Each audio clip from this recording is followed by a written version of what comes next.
This episode, I'm joined once again by Jakob Lusensky to discuss the work of Carl Jung in relation to dreams, alongside a session of dream analysis. I'd like to say a big thank you to all my paying patrons and subscribers for making all of this work possible. And if you'd like to support the podcast and keep everything going, please find links for the Patreon or donations in the description below. Otherwise, please enjoy. So, Jakob Lusensky, thanks once again for joining me on the Hermitix podcast. Nice to be back. We are going to be once again discussing Carl Jung, this time in relation to dreams, and somewhat rare in a way because there's going to be skin in the game, dreams in the game. For me, we're going to split this conversation in two. So the first maybe half or so will be about Jung and dreams, and psychoanalysis and dreams, and the basics in a way, if we want to put it that way, especially in relation to Jung.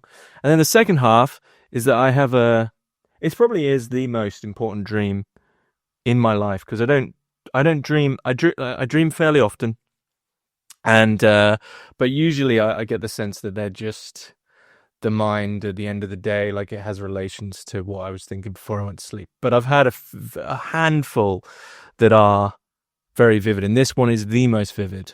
So it was 3 years ago, but we will get to that. So we're going to analyze my dream and see what happens there when we get to it. But yeah, I guess just off the bat, you're a Jungian psychoanalyst. Is there anything when someone mentions dreams and psychoanalysis, and I guess specifically in relation to Jung, that you sort of immediately want to say, well, there's this misconception, or there's something you want to point out about dreams immediately? Well, yeah, maybe. I think many people think about Jungian dream analysis maybe directly about archetypes, or, the old wise man, or anima, or shadow, and concepts, the conceptual framework of Jung. And I think that can be really inspiring and really important for people in a part of their process. But when I work with people in the room, I use very little jargon. I try not to use those terms if they're not introduced by the patient. And I think, so for me, Jungian work, we can look at it from a sort of theoretical place, like, okay, there are these concepts that are interesting and we can talk about as a way to analyze a dream. But for me, Jungian analysis, the most important thing around dreams is the level of importance that we put on dreams in Jungian work. If you compare to all other schools of psychotherapy, I would say that the Jungians are the ones who, put most sort of precious attention to the dreams, maybe most trust or most faith in the dreams, we could even say. And I think that is, we can look at that. It goes back to Jung and, how he treated his own dreams. So for me, dreams, it's something really precious, but I try not to sort of put too much language on them. But to speak about dreams, it's a way to speak about a person's emotional life. Mm-hmm. And that's, I'm interested in dreams, but honestly, the dream is just interesting if you connect it to the person and to that person's life, to that person's waking life. Mm-hmm. So in that way, dreams are, a very intimate way to get to know a person, and, and also the conflicts that they might be struggling with. Yes, I was thinking about this. So in preparation, I read, this is the Routledge, just the Jung collection of his essays on dreams. And I was thinking about sort of, we took the four major camps of psychoanalysis. So with Freud, this is Jung quoting Freud, and I don't think he actually says where he got this quote from, this one in one of his essays. But he says, for Freud states every dream represents the fulfillment of a repressed wish. And in the earlier essays here, Jung is fairly critical of the idea of symbols basically being reduced to phalluses, and Freudian sort of condensement of a dream into that fairly strict Freudian sense. And then we'll get to Jung. But I was thinking also, for Lacan, it would then fall into language games. And the dream that I'm going to tell you, I told a Lacanian once and they gave me a pretty funny reply, just like off the bat, because I used a specific word. And it made me think, maybe. And then if we were to go to Reich, he would say that the dream is just a place where what you've done with the body is all worked out. So just let it run. Don't worry about the content. You've done the stuff for the body. The armoring's been released, and now your unconscious is going to unfold what it needs to unfold. So, but for Jung, so what do you mean by more central? I mean, is the dream almost deeper than reality, deeper than conscious living? Well, I think for Jung, the dream is connected to the concept of individuation. So, like, if you want to follow a person's developing into a self, if you like, or a person to realize that they have a self, then you would need to follow the dreams. So, like, by following the dreams, it gives kind of like a guidance, you could say, in what needs to be worked on in the analysis. I mean, of course, someone comes into the work and maybe, first of all, we put a lot of value on the initial dream, like the initial dream that you bring to the analysis can sometimes kind of point to, what is the sort of main struggle that this person has to confront. But then from there on, often the dream sort of becomes, it's like the foundation that shows us where we need to go. And then, of course, that doesn't mean that the dream has the whole truth or the full truth, but I would say, though, I think it's a truer picture of a person's state of mind than of what they often present, with their own words. So in a way, for me, the dream is an X-ray. It's an X-ray for the psychological situation that the person is, in. So to relate that back to Freud, of course, with Freud we have free association, free talk. So the dream seems to be, in my understanding of the Freudian, is that you have the dream, and then much like other things that the ego might sort of riff from to freely get through to the unconscious, you're using there's a symbol in the dream, and then you're in free talk, you sort of think, well, why do you think it relates to that? Like, why are you getting through to the unconscious possibly? Whereas for Jung, the dream actually has its own sort of reality. It's not just to do with that conscious unconscious communication in free talk. Yeah, I think the dream has its own logic, you could say. But the dreams sort of shows the dreamer or the conscious self the logic and often the conflict and the dynamic. The dream is not a disguise of something. That's very Freudian, like that you sort of disguising things, and this might be in a penis or whatnot. But in Jung, it's really important to stick very close to the images, and rather than associations, we work with amplifications. So that is it's kind of a little bit similar, but like if you dreamt about a coffee cup, we'd ask you to sort of what is a coffee cup, and then you start to sort of talk around it and get open it up. But all this to say also, I mean, we should say that Freud was the reason why Jung got so interested in dreams. Of course, also growing up, he had very strong dreams and he had paid some attention. But it was really when his supervisor, Eugen Bleuler at the Burghölzli Hospital, gave him, the interpretation of dream and asked him, hey, can you review this book? He told you, and that's what he did. And then later he sent his first paper on the word association experiment, or one of his first papers, to Freud, who was very impressed.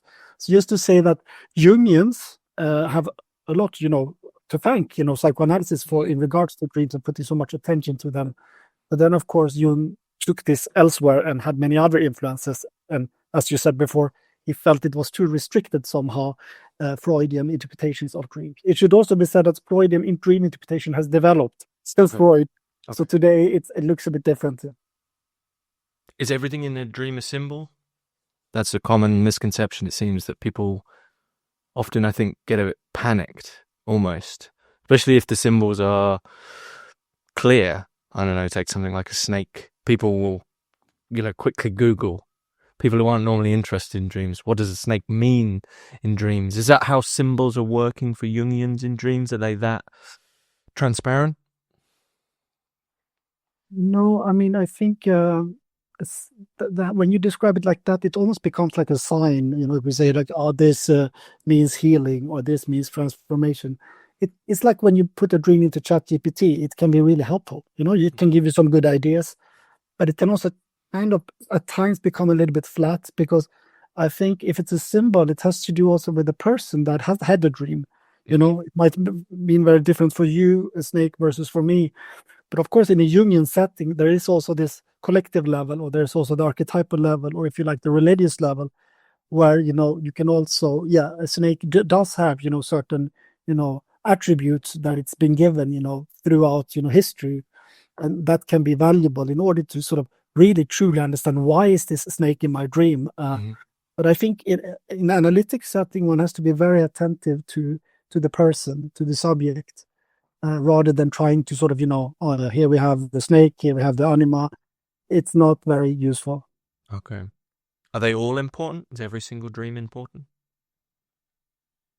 I don't think so. But I mean, maybe other Jungians would say they are, but I don't think. But I find it amazing already latest today with the patient, like just how a fragment of a dream, really literally just an image, could open up, a pocket of that person's history and connect with feelings and what. So in this regard, they're quite powerful, even the smaller ones, or even the very ordinary ones, because it's quite common. People coming to the therapy room, yeah, I had some dreams, but nothing really great. It's just kind of banal, I dreamt, and then like, okay. And then when they start to share the dream, it's like, oh, maybe there was something more here. Okay, I didn't think. So there is something to be quite, I guess one has to be rather humble in sort of, in how one approaches the dream. And often we sort of disqualify dreams early, like, oh, that's not interesting, or so I think most dreams have something to say, but maybe not. Sometimes it's just processing what happened in the day.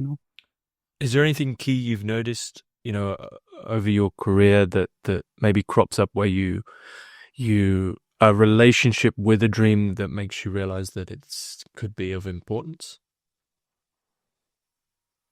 Can you repeat the question?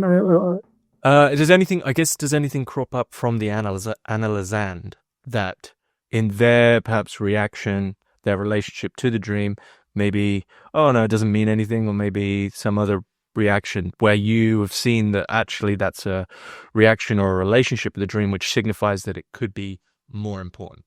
Absolutely. Very often, I would say that's not uncommon.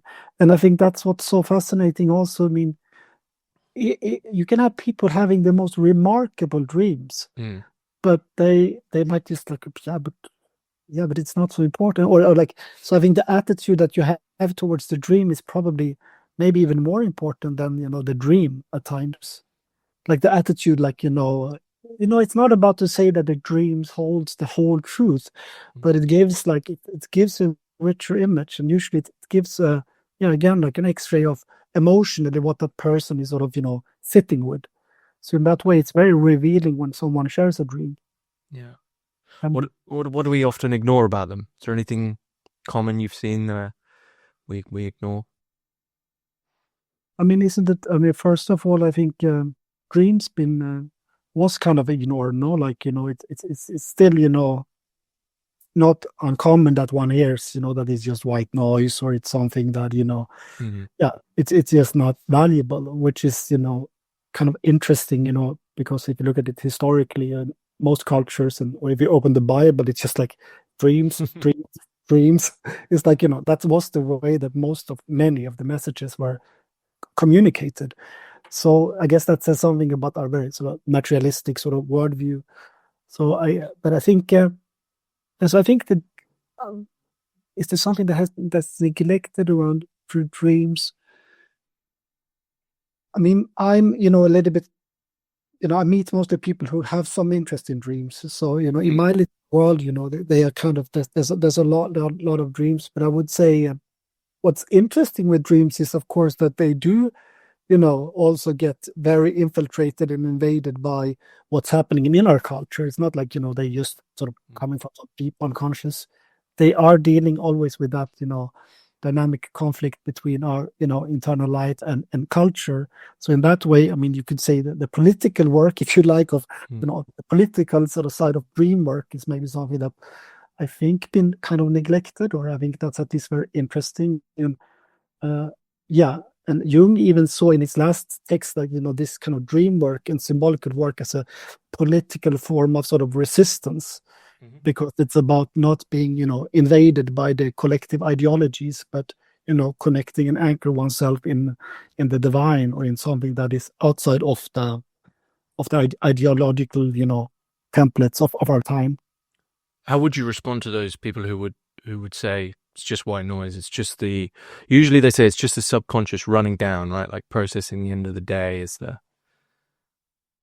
Yeah, I mean, I don't try to, I guess, convince people too much, but I mean, if it's someone in the therapy room, it usually, they might start there, but maybe after a few sessions, like the first thing they say when they come in is like, I had a dream.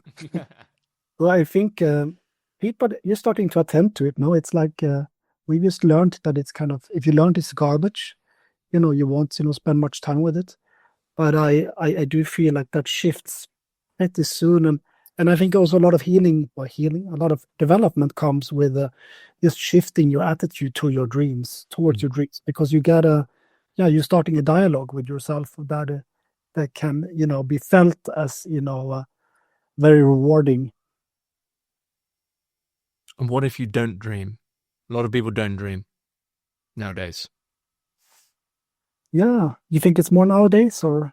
I think so. I mean, as you were talking, when you mentioned the ideology thing, I wonder if, because I find that when I'm drinking more caffeine or when I'm more, you go, I don't dream.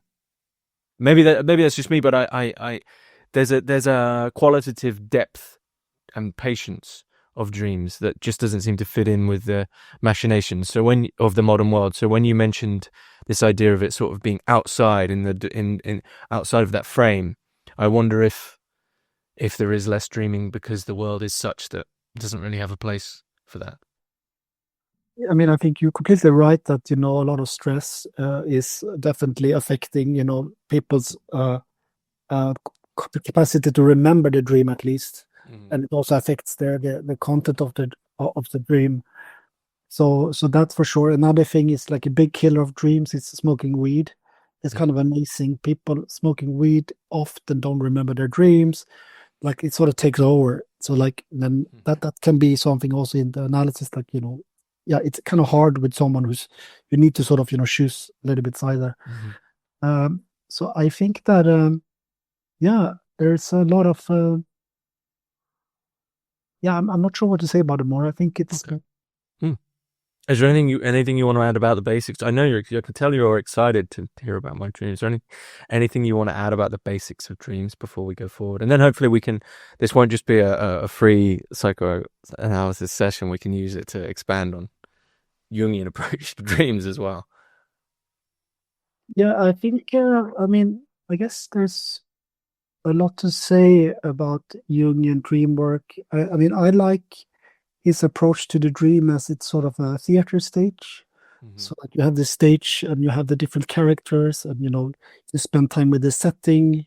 You look at the setting of the dream, it's really important. Even the first sentence of the dream can be very revealing, so that there's, and that there's a logic of the dream, and you're trying to somehow find you're trying to find, what's the conflict, or what is the dynamic, what's the key point of the dream. I mean, this is something that's pointed out in one of his essays as well that I found. I mean, it's kind of obvious when he puts it this way, but it's pays to keep in mind, and you remind me of it by saying staging the characters, is that you're in a dream, you are in a peculiar situation because you are everything. So you are watching the stage that is you, that has been created by you, and you are each character, right? So it's a very odd situation. Yeah, absolutely. And I think Gestalt therapy, for example, they put a lot of emphasis on that you are all the characters in the dream are you. I would say Jung also does that, but it is also important to look at a dream like subjectively or objectively. We could say, like, is that the guy that you're dreaming of, the guy next to you in the dream, is that to be seen as an aspect of your own part or your own personality, like a part of yourself? Or sometimes you're actually just dreaming about this guy because there is something in that relationship that needs to be, that has hit an emotional nerve that needs to be worked on. So that's always like, should you look at it as something that's about the inner stage, or that has to do more with the outer stage?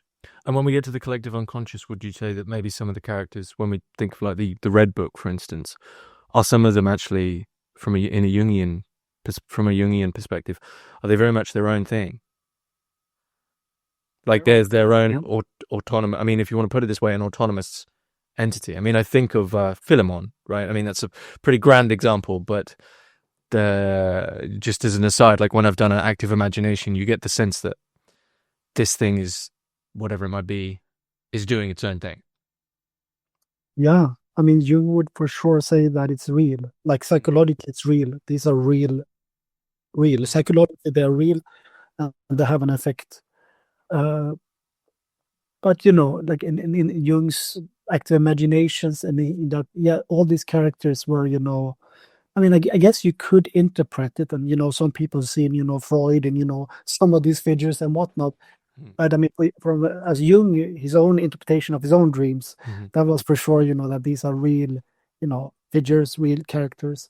Then one can say, when one reads, for example, Memories, Dreams, Reflections, I must say that Jung's own interpretation of his dreams is kind of sometimes interesting, because it is a kind of limiting to try to analyze your own dreams. I mean, it can be very valuable and you can come far with it, but often you don't see your own shadow. Yeah, as I was going to say, is it because you kind of can't get out of the stage? I think so. I think it has to do with that. No? Okay. I mean, I guess when people use ChatGPT, which I'm saying this for the second time because I've seen some people doing that, I guess then you can have a little bit of a dialogue and get different perspectives. But Yeah. I do think the dialogue is what really helps the dream to come alive. Yeah. That's what it becomes also emotionally alive. Because when you work with the dreams in the therapy room, it's also about you would like to help the person to connect to something on a feeling level, or something that that they can take in, not only intellectually but also like almost, if you like, bodily. Like, okay, this you would like it to be felt like it was felt in the dream. So I think that's also really important. How do you bring the dream to life so that it doesn't become a removed or a distant sort of intellectual activity only? Do they get resolved, dreams? Have you found that they get, not like sort of a click moment, but is there moments where there is a felt sense that you've got to the kernel of the point of that symbolic play?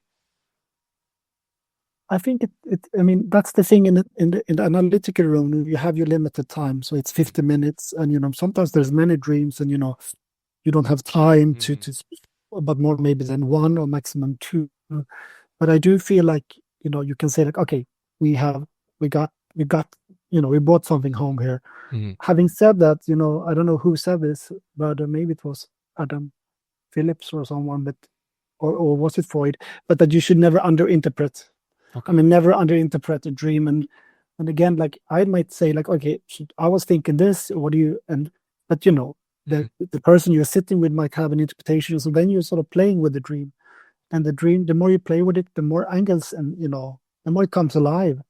And sometimes, maybe the insight is important, but again, it's also that emotional sort of connection or release, or like it's just like when something really makes sense and you feel it also in the body. That's what you want to get to.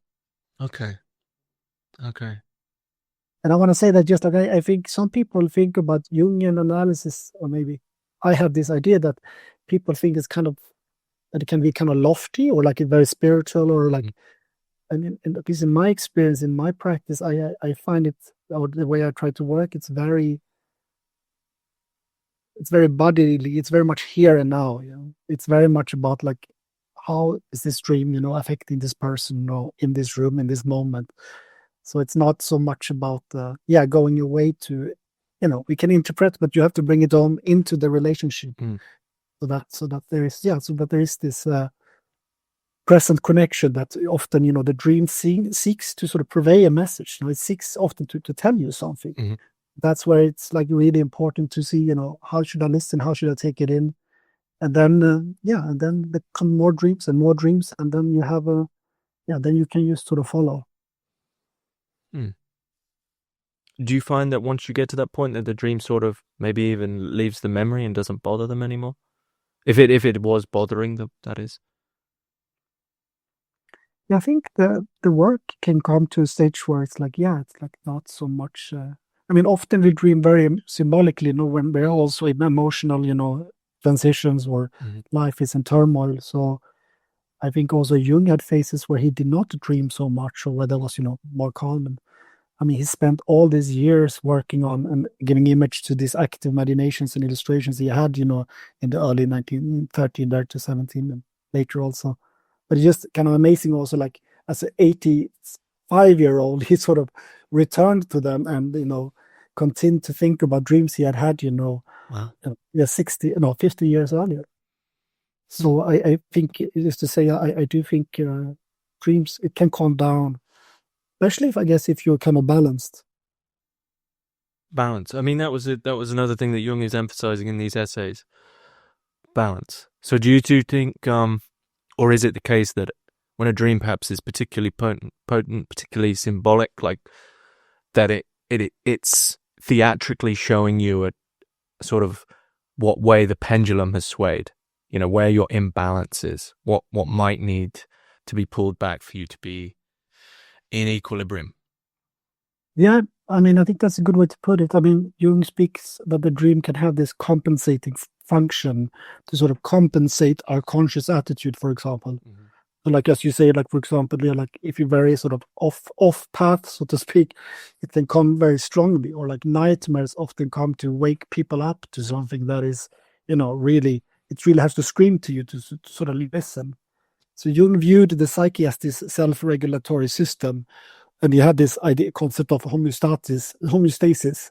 that systems tend to look for balance or equilibrium, and somehow, if you become too one-sided consciously, or too logical, or maybe too much feeling, that in the dreams would try to help you, or your unconscious would try to help to sort of balance out. So in this way, and of course, you can access your unconscious in many different ways. We can do, as you said, active imagination is something that we often work with, and today people take psychedelics. I mean, there's many ways in. Mm-hmm. Okay. Are you ready for the stream? Yeah. Okay. So the key part for this stream, the key real life thing we should say, is that I had this dream the night before my baptism into the Catholic Church. So this was, literally the night before, and I don't get many vivid dreams. And also to say that journey with the Catholic Church didn't work out. So in retrospect, this dream is kind of humorous now. Years down, I mean, what's that? 3 years down the line. So anyway, I'm my dreams usually have a temporal element, usually over a few days. I wake up in the dream, and I don't want to throw this in there because I'm not sure if this is right or not now, but I think it's about 3 a.m. It's 3 a.m. something. But I remember looking at the clock and thinking, okay. So anyway, I wake up in bed and I'm hearing commotion downstairs. The house I'm in is actually my ex-girlfriend's, but it's been stripped of anything, anything identifiable. It's just the structure of it. And I think the dream was using that to get me into the lounge. Like it needed that to quickly get me into the lounge. So I hear like a living room. Yeah. Living room. So I hear this commotion downstairs. So I rush downstairs and I open the door to the lounge, because her house was built in a way that you go straight through to the lounge. I open the door to the lounge and I see sort of faint lights as if people are disappearing into like nothing. So I'm like, damn, like something got away. And then, as dream logic does, I phase back to the next morning and I'm being woken up again by this commotion. So I do just a little bit slower. Sure. So you said that these faint lights, Yeah, that presented, you understood that there were people who got away, or how? Yeah, you'll see what I mean. You'll see what I mean by that. Okay. So then I do the exact same thing again. I run downstairs, open the door, and again, this sort of thing is getting away. And then the dream does the same thing again. It phases into the third night. And this time I'm awake enough to recognize, like, okay, I need to go down slower and try surprise whatever this is. So I creep downstairs and I like slam open the lounge door to sort of surprise it. And just as I open the door, there's a faint green light and a faint red light just about to fade away. And I basically shout, I'm like, hey, no, stop. And then I'm stood in the lounge as before me, Giordano Bruno, the the heretic who was burnt at the stake by the Catholic Church, appears floating in his cape, like, and his hooded cape, midair, in that sort of you know how cartoons often draw ghosts and they have a bright glowing green? He was like that. He was glowing green. And then I looked to the right, and the red is Rudolf Steiner sat at a church organ.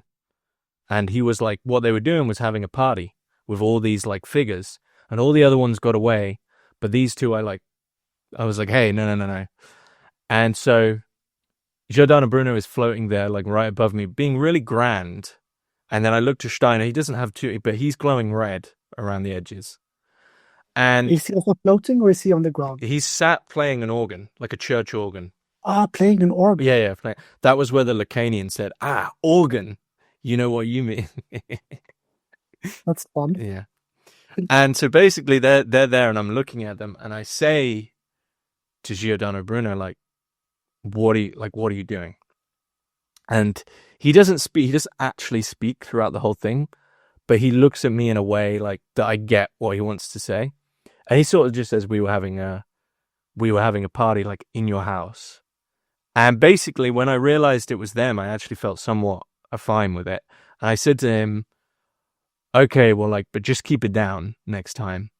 And then he looks at me and gives me a nod, which I intuited, and I still intuit as him saying, we'll look after the place. That's why I remember him saying, we'll look after the place. Like, don't worry about it. We'll look after it. And then they fade out, and I wake up. But yeah, there was a lot of, clear symbols and figures that I don't normally get in dreams. The red, the green, two clear historical figures, a time. Yeah. How did you wake up from this dream? You remember? This was the day that you were going to your baptism. Do I remember? I remember. No, I mean, if I don't want to put too much emphasis on this because there isn't any, but there wasn't anything like I wasn't waking up sweating or weirded out or anything. I just remember thinking, like it didn't have that. It didn't have the feeling of a nightmare, and it didn't have the feeling of some grand change or warning. It was very nonchalant. Like, sorry, very nonchalant? Nonchalant, like kind of indifferent, like we're going to be here. And I woke up and I wasn't unwell, or I wasn't, there was nothing like that. But it was vivid. But did you see that, connected to what you would do that day? Did you sort of...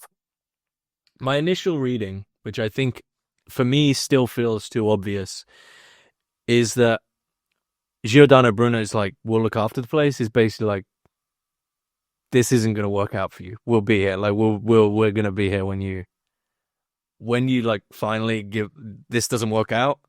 We'll keep everything running.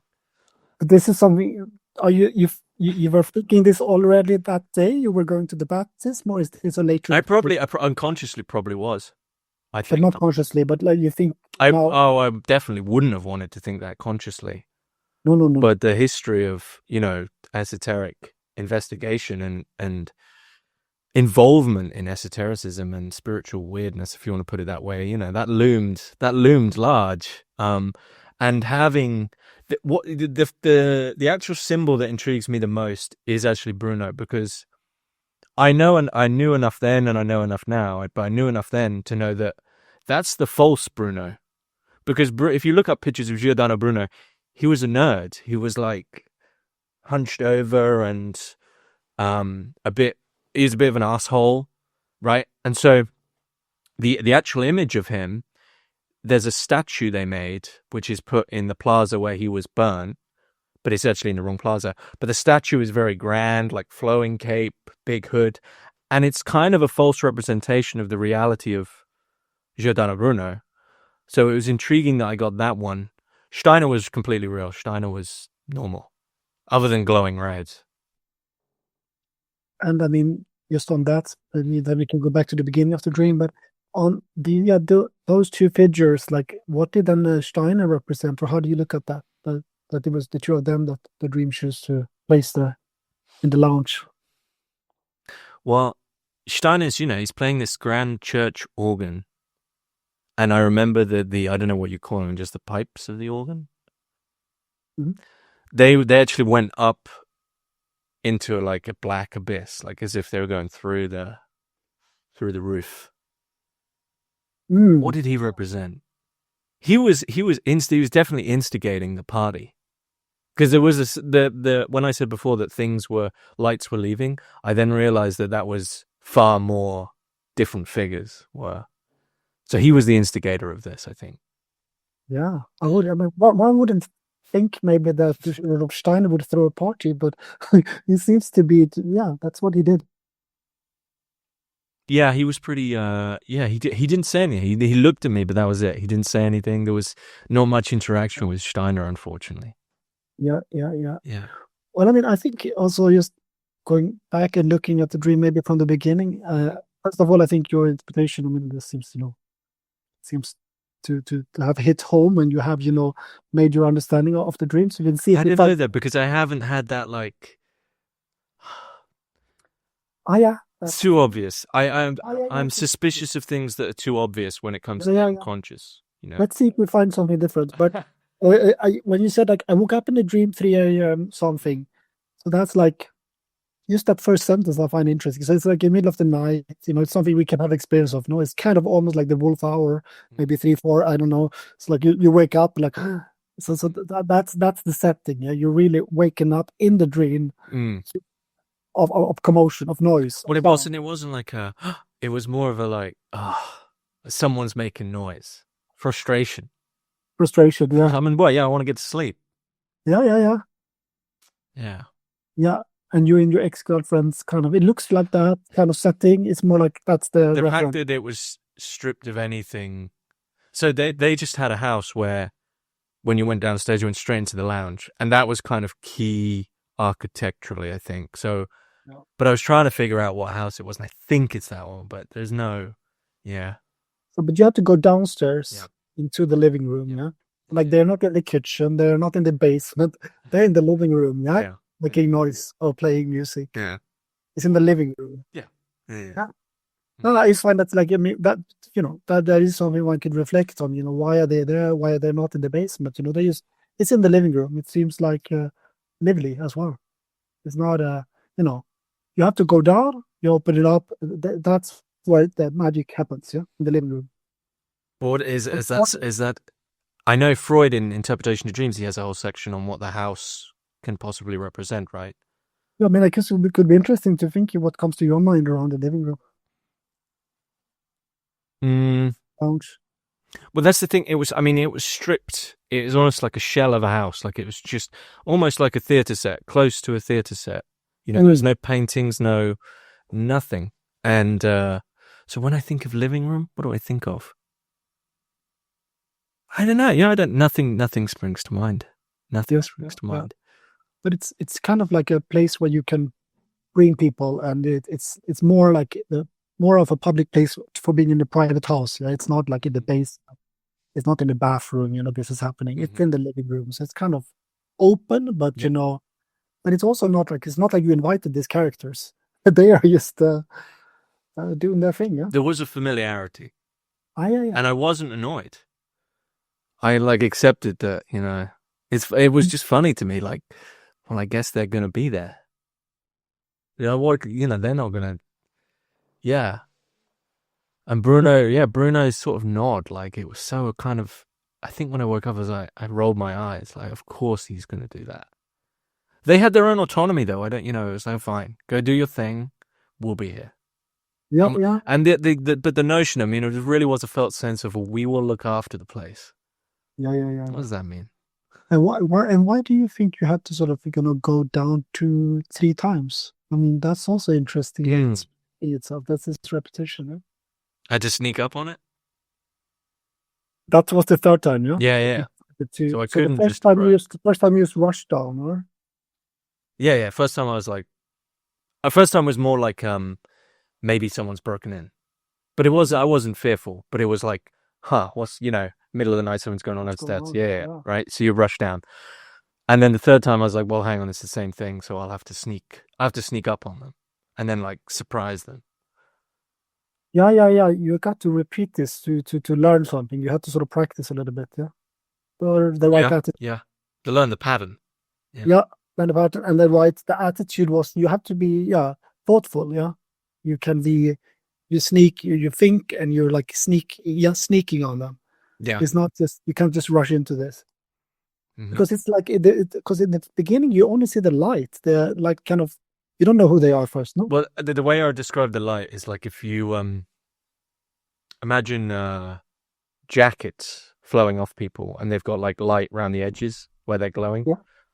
It's just like the almost like the coattails are just disappearing. So you're just seeing like bits of clothing of these figures disappear. Have you seen Lord of the Rings? Mm-hmm. You know when the ghost city of the dead that Aragorn goes to liberate. You know when they finally get their peace and they like it was like that. And that's kind of what Bruno looked like, was one of them, but not a skeleton, obviously. So you think these green-red colors are somehow important? The green was medicinal. It was very much like the green cross that you get on medicine. It was like that green. And the red, it wasn't a stark red, it was closer to like Eros. It wasn't like warning, but it was like good danger. Like good danger. Eros, good danger. I mean, Eros is dangerous, right? Yeah. Right, so it's like that. Yeah, velvety. Mm-hmm. So the green and the red and the Bruno and Steiner, yeah, they are really. I mean, How do you view them now? And are they like your patriots or what? How are you thinking of them? I mean, this is. I don't know. It's a strange thing of all the figures that could have appeared. Yeah. I like Steiner's work, but I've never been a Steiner follower. I've only read it, and Bruno, I don't know that much at all. You know, so he really was there, I think, as pure symbol, because I don't know enough to. You know, I couldn't pull anything theoretical out of that. You know, I knew him really just as the arch heretic of the thing I was about to go into. And what did he do to become a heretic? Do you know? I mean, he offended the church. I believe he did a lot of things. There's a whole list, but I think the primary one that really pushed it over the edge was his writing about the Eucharist. I mean, he was a strange sort of, by the church's standard, everything has being playing around with the ontology and theology of it. But I think it was, but I don't know if I knew this at the time though. So he pissed off the church is the words that come to mind. And how long did it take for you to then leave? Can I ask that at the church? Catechesis was a year, and then it took me about another year. So, yeah, the journey was maybe in full because there was a year of discernment before that. The whole journey was like 3 years. Yeah. And was this dream then with you from time to time, also in this decision to leave and to step out, or to stop? No. And it doesn't have any, other than humorous, which you're probably noticing that I laugh about it, but it doesn't, when I go to it, it doesn't have a felt sense. It isn't like, oh, I don't want to touch that. And it also wasn't like these figures that there was any fear. I mean, I was so familiar with them. Like, oh, it's these guys. Why didn't you just say you were here, you know? But it never arose in that sense of thinking, oh, that thing's like some sort of haunting thing. Yeah, I was more thinking like, because it sounded like your interpretations was like, okay, my unconscious tried to tell me that this is not for me. Mm. Yeah, and that interpretation sort of grew on you as you realized that this type of church was not yours? I mean, unfortunately, it might have been just way down the line, like nothing more than that was probably obvious, that dream all along. But it's unfortunate if a dream of that vividness, because it was fantastic. It's unfortunate if it's that transparent that really Well, why is it unfortunate to you? I think it's just I don't know, maybe I want it to mean more, you know. You always want something more. Why is it unfortunate? Yeah, maybe just embarrassment, I guess, you know, like, oh, okay, you did kind of know this all along. I mean, I just find it fascinating that you decided to listen to yourself. That, I mean, in a way, I feel like you took the message of the dream, or like somehow aligned with it and made important decisions. And then I would say maybe then that's also when the dream, and it doesn't lose its power. Obviously, it's very vivid and it's fun and it's a lot of things, but somehow it seems like, I mean, it is the dream that you choose to bring in here. It's really significant, and maybe, I mean, it will continue to have significance for you. I don't know how you feel about this. We'll look after your place. We look after the place. Are they looking after your place, or is that how you view it these days? Or, I mean, are they like, I'm kind of curious about this. Or are they features now? We'll look after the place. I think he's speaking for a whole current, you know, like we. I mean, who's we, right? That's for me. That would be representative of like all the esoteric stuff. You know, or maybe even that intrigue, right? That intrigue that you can't get rid of. You can try this whole other thing of finding a dogma, but you're not going to get rid of that natural intrigue, which is what killed Bruno, right? Bruno couldn't lie. At the end of the day, he couldn't lie about what he'd found. So, yeah, okay, that's pretty. That's so good. Yeah. No, yeah. No, I mean, you're really.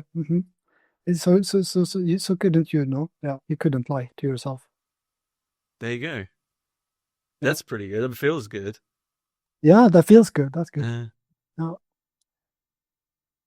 yeah, I mean, I find it also so. I find it's just an amazing composition, and also like and then putting Rudolf Steiner on the origins, or like playing the because I don't know, that brings in the music as well.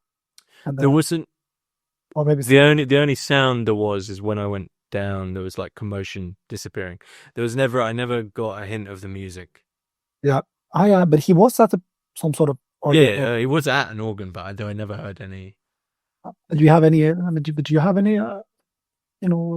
Relation to music or organs or this, or is it just, I thought, it's strange. In preparation to this, I thought about it last night, and something did pop into my mind about the organ. There was a great irony that I went to Church of England schools and was around churches, as many people in England are when they're young.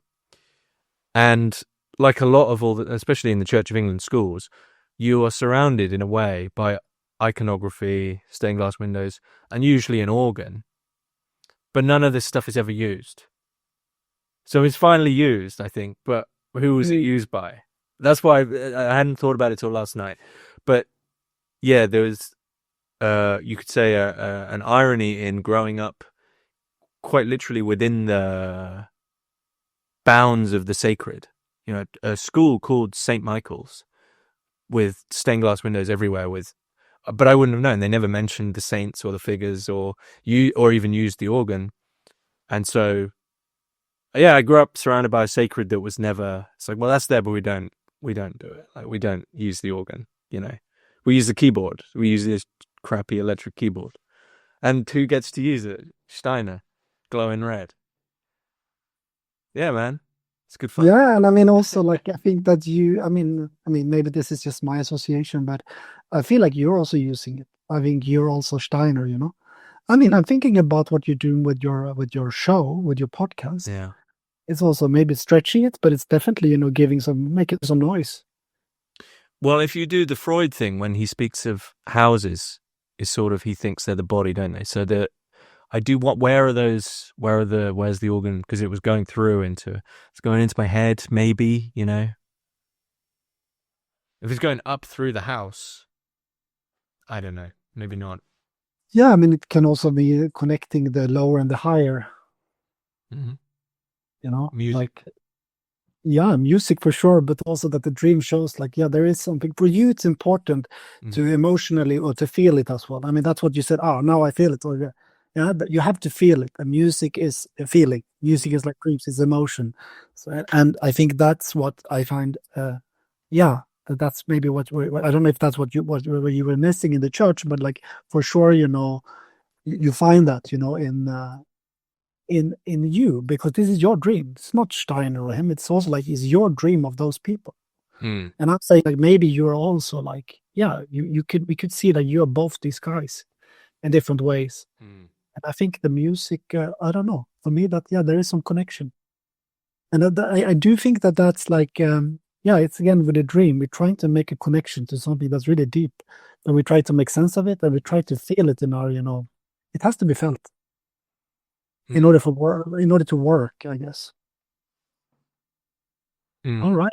Yeah, but that's really, I imagine that you must have, pondered this dream throughout the years. But then It never as a weight. It never has. it never weighed anything. Because, like I said, because they were so amicable, there was no, sometimes you have that feeling of a dream that something, I don't know, either something's coming or something, you're doing something that is, like, there was just no felt sense that anything needed to happen. They were very, they were very casual about like, okay, you go do your thing.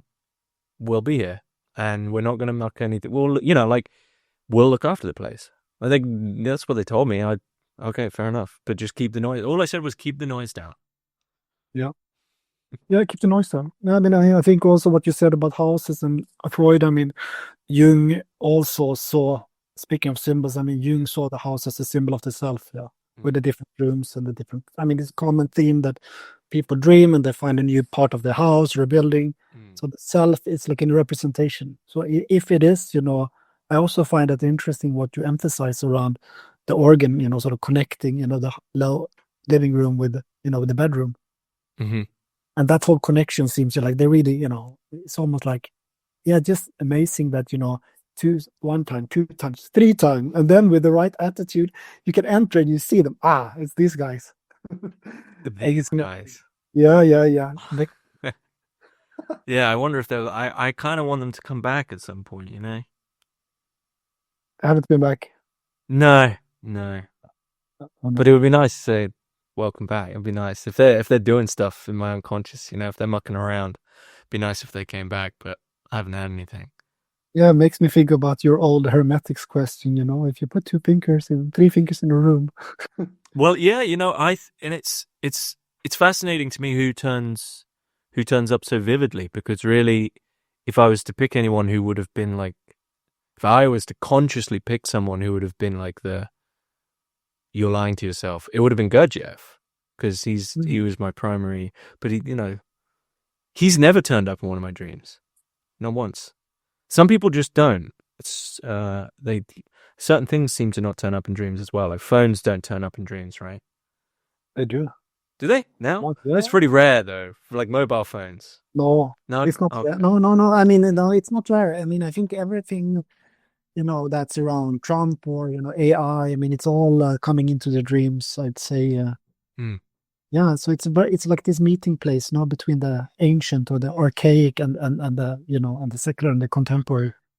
So, yeah, but yeah, it's great that you're putting that you gave some space to dreams in this way, because yeah, it's the way in. What's coming to mind is, what would you advise there's probably not anything to advise, but as a Jungian, what are your thoughts on that? On this dream? Yeah, on yeah, as a dream. I mean, I don't know. I mean, I try honestly not to give too much advice, but I don't know how you attend to your dreams these days, I guess that's the main question. Well, I've been doing a lot of active imagination, and I'm realizing that my unconscious is, I can't help but laugh at it. It's ridiculous. Absolutely ridiculous. I finally got to the point where I can really easily get into a place that I call like the black zone, and then I can just muck around there and deal with things. But everything that appears, if you stay with it, just turns into the most ridiculous. I mean, like, oh, have you frozen? No, I'm Okay, you were just like, yeah, like I'm. You know what? I'll say this. I'm jealous of. I feel silly because I'm jealous of Jung's. Like Jung has like Philemon, and he has these very serious symbols working in his unconscious, and so like one of the key entities in my unconscious at the moment is a it's a figure called the Pastry King, and he's like glowing. He's a assemblage of different pastries flowing around. He's very jolly, helps out a lot. So like Jung gets all these cool archaic figures, and I've got this floating pastry going around that glows orange. So like I attend to them with laughter, I think. You know, there's a thing in esotericism of like banishment is through laughter. And so I think my approach to the unconscious and probably dreams is one of like maybe a knowledge that none of this is real because it's all me. And so you approach with like, you're going to, you know, there's always this element, I think, in that whole zone of the unconscious of trepidation. And if you overcome that, that's when it starts to get more sincere. You actually look at it for what it is. It's like the end of that film, the end of Stephen King's It, which is very psychoanalytical. But they finally like, how do they kill the monster? They just look at it and it deflates. And so that's what happens a lot in my dreams and in the active imagination is you have this big scary thing and then you go, oh, I'm going to look at you, and then it will transform and it's pathetic at the end and you get rid of it. So where does that leave you? I mean, and why do you continue doing it? To get rid of things, to get rid of like, if I feel a fear, I'll be like, right, okay, let's go, you know. Oh, yeah. Okay. All right. Yeah, that seems really helpful. Yeah. Yeah, I mean, I find it interesting, active imagination, and comparing that to dream analysis, because I have a very good friend, and he's also an analyst, and he's all in, active imagination. I'm kind of more like dream, and I think I trust the dream more. But yeah, that's just interesting because I don't have that. Of course, I mean, I also think the comical element also in dreams is really important, and I completely agree with you that laughter is, something that belongs into also, analytic work, all of that. It can be, but it's yeah, I don't know. Sometimes if you can cut, what takes you closest to home, so to speak. Well, I think the dreams have a world, right? You said they have a logic. An active imagination seems far more singular. Like for me, you're talking, it's really quite linear, right? I'm talking to this one thing, or it's just one conversation. There doesn't have this feeling of a built world. So it's a bit more limited in that sense. At least it's my experience. Did you used to do lucid dreaming as well, or no? Yeah. That was when I was on a sleeping tablet, actually. I found it very easy, but I got caught in a dream for what felt like 2 months, and I never did it again. Oh, wow. Yeah. But there was it was just weird. But yeah. I don't know how I feel about lucid dreaming, though. I feel like it's a bit of a betrayal. I agree. Like, because if you're conscious there, then all you start to do is what your ego would want to do, which is usually, right, like relatively, egoic things. So you're not really letting it speak. Which I defeats the point. Yeah. Yeah. Are you sort of against lucid dreaming? I'm not against it, but I agree with you. I find it a little bit. I think it's probably a good practice that some people have to do when they're younger. But I think you sort of grow out of it usually, hopefully, because it's good to pay attention. But I think in my experience, it doesn't take you to where you need to go. I think if you want to go to the truth, or so to truthful space, I think it's better to follow your dreams, and that asks for some humility, which most of us don't. Yeah, it takes time to develop. You think the approach to dreams is one of sort of openness? Like how, I guess maybe the question would be, if someone has a dream and they want to sit with it, what do you think an individuated, productive approach to that process looks like? I think one of the most inspiring things for me with Jung is not his theory, but his precious care for the interiority that he came to see, like meaning like how he wrote down in his books, how he took it and made it calligraphy, how he drew the images, meaning like that type of attention, that type of care, that type of time spent, with that is what impresses me most. So I guess that would be a very individuated, maybe, I don't know, no, I don't like that word. Yeah, I think that would be a good, humble attitude towards the dream.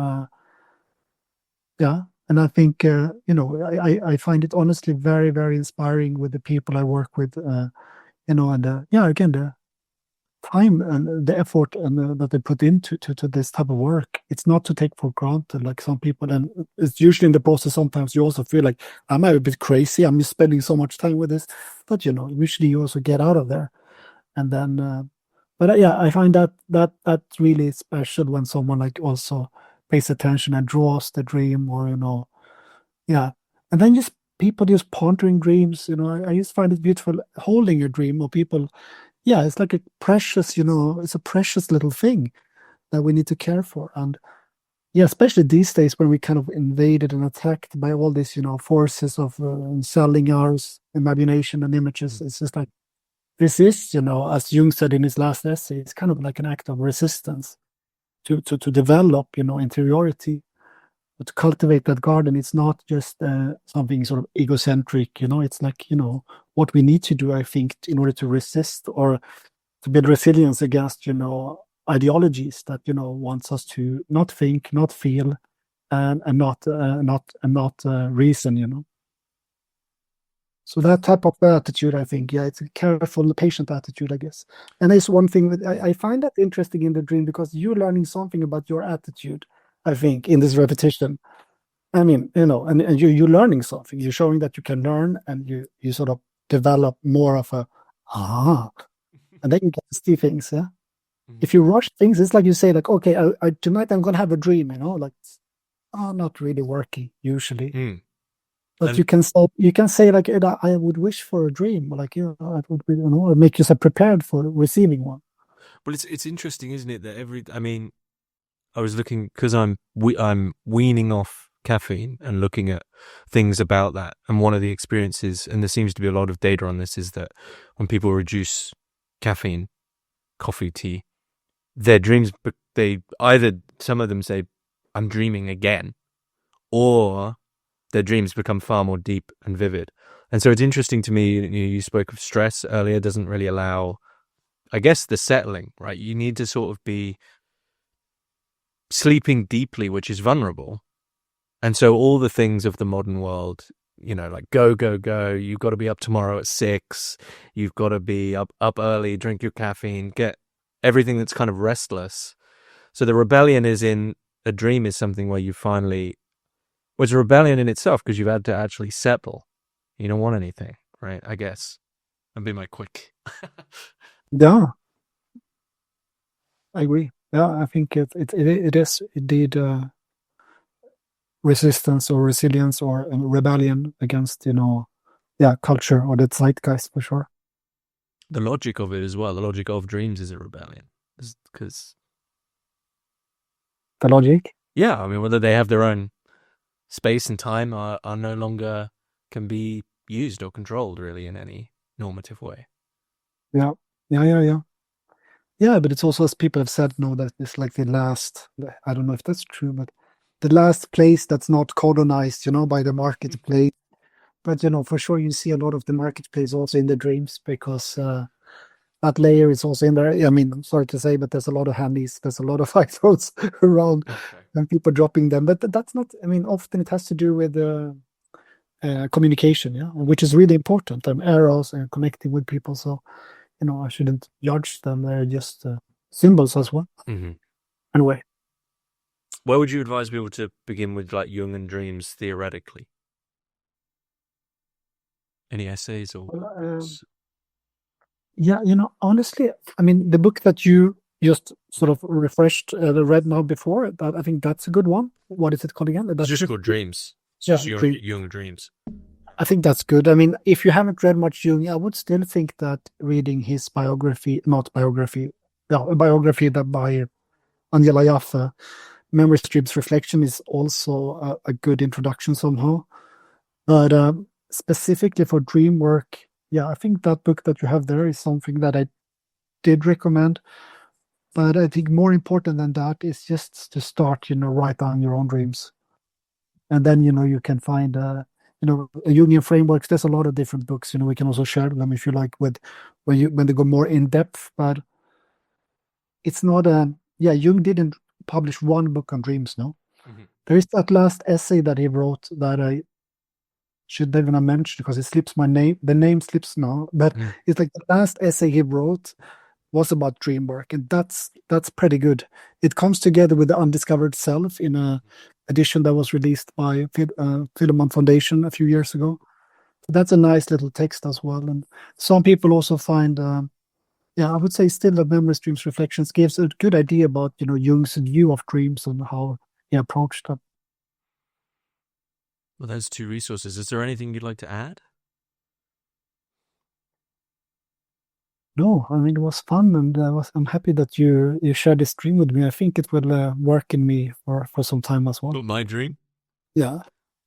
Do you have any immediate thoughts? No, but this is I have this fantastic work in this regard that I get to hear people sharing their dreams, and it's not like they just sort of come in and out. It's sort of stays in the body a bit.